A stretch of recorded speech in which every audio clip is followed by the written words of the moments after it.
16 जुलाई सुबह के 5:30 बजे अमेरिका में एक न्यूक्लियर बॉम्ब की टेस्टिंग होती है, जिसका रिजल्ट देखकर इस बॉम्ब के क्रिएटर ओपनहाइमर के मुंह से एक बात निकलती है। Now I am become death, the destroyer of worlds. और यह बात सच भी हो जाती है। इस बॉम्ब की टेस्टिंग के 20 दिन बाद 6 अगस्त 1945 को अमेरिका जापान के हिरोशिमा पर सुबह 8:15 बजे लिटिल बॉय बॉम्ब को गिरा देता है, जो लगभग 70,000 लोगों की इंस्टेंटली जान ले लेता है और इतने ही लोगों की जान अगले 2 महीने में और ले लेता है। और इसके बाद में हम चांद और मंगल पर लाइफ ढूंढ रहे हैं। ओपनहाइमर ने 2 बॉम्ब बनाए, फेटमैन और लिटिल बॉय। लिटिल बॉय में एज ए एक्सप्लोजिव यूरेनियम को काम में लिया गया और फेटमैन में प्लूटोनियम को। प्लूटोनियम और यूरेनियम दोनों ही रेडियो एक्टिव मटेरियल है, लेकिन यहाँ पर यूरेनियम के आइसोटोप्स U-35 को काम में लिया गया और प्लूटोनियम के आइसोटोप्स P-239 को, क्योंकि सिर्फ इन्हीं आइसोटोप के अंदर न्यूक्लियर फ्यूजन की प्रोसेस हो सकती है और इसमें न्यूट्रॉन्स की अवेलेबिलिटी भी ज्यादा होती है, जो अभी आपको थोड़ा आगे समझ में आ जाएगा। लेकिन आज की नई टेक्नोलॉजी में इंटरेस्टिंग बात है कि 1945 में लिटिल बॉय बॉम्ब में 64 kg एनरिच्ड यूरेनियम को काम में लिया गया, जो 15,000 टन TNT जितनी एनर्जी प्रोड्यूस करता है।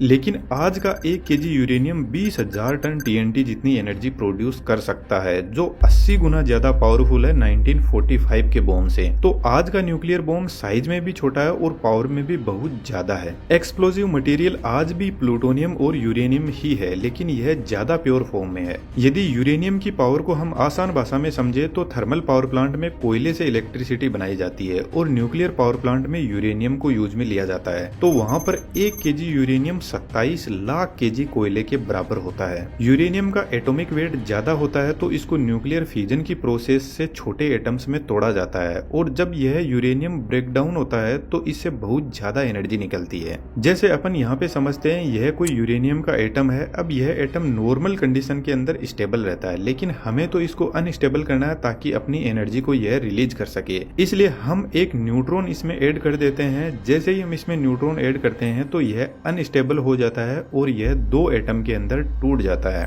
अब इस ब्रेकडाउन से 3 न्यूट्रॉन और जबरदस्त एनर्जी निकलती है। अब इस न्यूट्रॉन के पास में बहुत ज्यादा एनर्जी होती है और इसकी ट्रेवलिंग स्पीड भी इतनी ज्यादा होती है कि यह लाइट की स्पीड का 30% स्पीड से ट्रेवल करते हैं। तो यह तीनों न्यूट्रॉन आगे और न्यूट्रॉन के एटम से टकराते हैं और उनको तोड़ते हैं और फिर उनसे न्यूट्रॉन और एनर्जी निकलती है और फिर वह और आगे यूरेनियम के एटम को तोड़ते हैं। इस टाइप से एक लंबी अनकंट्रोल्ड चेन रिएक्शन चलती है जब तक पूरे यूरेनियम के एटम से एनर्जी ना निकल जाए। अब न्यूक्लियर बॉम्ब के अंदर यह प्रोसेस तो होती ही है, लेकिन इस प्रोसेस को कंडक्ट करवाने के लिए बॉम्ब की डिजाइन अलग हो सकती है। ओपनहाइमर के लिटिल बॉय बॉम्ब को एक्टिवेट करने की डिजाइन एक गन के मैकेनिज्म के जैसी थी, जिसको अभी हम आगे समझेंगे। बॉम्ब 10 फीट लॉन्ग और 28 इंच का डायमीटर था और इसका वेट 4400 kg था। जिस एयरक्राफ्ट से इस बॉम्ब को गिराया जाने वाला था उसका नाम B-29, जो एक बॉम्बर एयरक्राफ्ट है। जब एयरक्राफ्ट 38,000 फीट की हाइट पर था तब एयरक्राफ्ट अपने डोर ओपन करता है और बॉम्ब को नीचे गिराता है। यहाँ से बॉम्ब का काम शुरू होता है। इसके पीछे की तरफ फिन्स लगे हैं जो अब इसको हवा में बैलेंस करने के काम आएंगे। बॉम्ब गिरते ही इसमें 24 वोल्ट की बैटरी होती है जो टाइमर और बॉम्ब में लगे सेंसर को एक्टिवेट कर देता है। बैरोमीटर सेंसर कंटिन्यूअसली ग्राउंड से हाइट को चेक करता रहता है और साथ में बॉम्ब की बॉडी पर लगे रडार सेंसर भी एक्टिवेट हो जाते हैं। जब बॉम्ब हिरोशिमा के ग्राउंड से 1900 फीट के ऊपर था तब फायरिंग स्विच को एक्टिवेट किया गया। यह स्विच इग्नाइटर को ऑन करता है जो स्पार्क जनरेट करता है और इस स्पार्क के सामने कोरोडाइट पाउडर से भरे हुए सिल्क के सिलेंड्रिकल बैग होते हैं। कोरोडाइट एक स्मोकलेस प्रोपेलेंट होता है जिसमें स्पार्क से एक एक्सप्लोजन होता है। इस एक्सप्लोजन के आगे टंगस्टन कार्बाइड डिस्क लगी रहती है जिस पर इस एक्सप्लोजन का जबरदस्त फोर्स आता है और इस डिस्क के आगे एनरिच्ड यूरेनियम 235 की सब क्रिटिकल मास वैल्यू रखी जाती है, जो बीच में से खाली रिंग जैसी होती है जिसका वजन 38.4 kg है। अब एक्सप्लोजन से टंगस्टन कार्बाइड डिस्क 300 मीटर पर सेकेंड की स्पीड में यूरेनियम को लेकर आगे बढ़ती है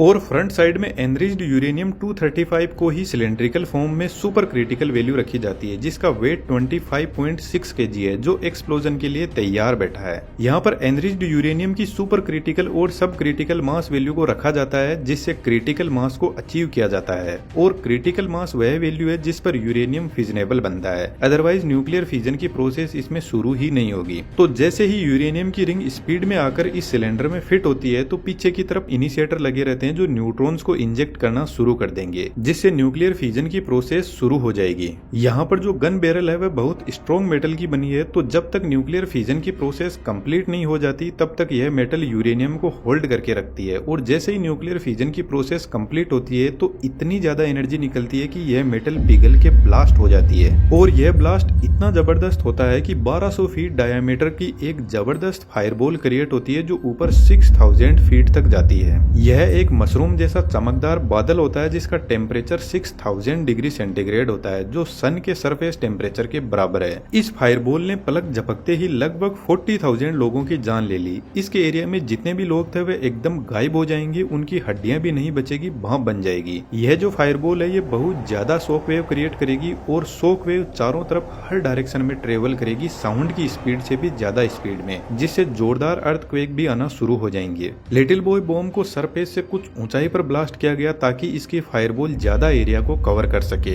ब्लास्ट होते ही टेम्परेचर इतना ज्यादा हो जाता है कि यहाँ पर जो हवा थी वह गर्म होकर उड़ जाती है, जिससे यहाँ पर वैक्यूम क्रिएट हो जाता है। बॉम्ब के सेंटर को बैलेंस करने के लिए साइड की हवाएं बॉम्ब के सेंटर की तरफ बढ़ेगी, जिससे यह फायरबॉल फायर स्ट्रॉम में बदल जाती है, जिसका डायमीटर 3.2 किलोमीटर का है, और इस फायरबॉल से इतना प्रेशर और टेम्परेचर इंक्रीज हो जाएगा कि इसके डायमीटर में जितने भी लोग हैं वे तुरंत खत्म हो जाएंगे और बिल्डिंग्स राख हो जाएगी। इसके बाद लगभग 11 किलोमीटर तक बॉम्ब के सेंटर से जो लोग हैं उन पर अच्छी खासी रेडिएशन का असर देखा जाएगा, जिनसे लोगों की स्किन जलने लग जाएगी। इस बॉम्ब में मेनली 3 वजह से लोग मरते हैं: ब्लास्ट, फायर और रेडिएशन। ब्लास्ट और फायर से तो लोग उसी टाइम खत्म हो जाएंगे, लेकिन यह जो रेडिएशन है यह कई हजार सालों तक लोगों को मारती रहेगी और लोगों पर इसके साइड इफेक्ट होते रहेंगे, और कैंसर का खतरा तो हमेशा बना ही रहेगा। अमेरिका के हिरोशिमा और नागासाकी पर इस बॉम्ब की वजह से लगभग 2 लाख लोग मारे गए, और उस एरिया में आज भी उस न्यूक्लियर बॉम्ब का इफेक्ट देखा जा सकता है, जिसकी फोटोज आप यहाँ पर देख सकते हो। ओपनहाइमर को अपने इस आविष्कार को लेकर बहुत रिग्रेट था, और उन्होंने इस न्यूक्लियर बॉम्ब पर बैन लगाने के लिए बहुत कोशिश की, लेकिन वह कर नहीं पाए। अब आप ही बताओ, ओपनहाइमर हीरो है या villain? 1 kilo uranium price $7 million का है, फिर भी हमारी अर्थ पर 12,500 न्यूक्लियर बॉम्ब अवेलेबल है। आज 10 से भी ज्यादा कंट्री के पास में न्यूक्लियर बॉम्ब है। पिछले 80 सालों में से किसी भी न्यूक्लियर बॉम्ब का यूज नहीं हुआ, लेकिन फिर भी हम इंसान एक हाथ में पेट्रोल और एक हाथ में जलती हुई माचिस लेकर घूम रहे हैं। ऐसा बेहतरीन 3D एनिमेशन आपको भी सीखना है तो डिस्क्रिप्शन में कोर्स का लिंक दिया हुआ है। हमारी 3D कम्युनिटी में आपका स्वागत है। आप चैनल पर विजिट करके और भी ढेर सारे ऐसे वीडियोस को एंजॉय कर सकते हो। Thank you.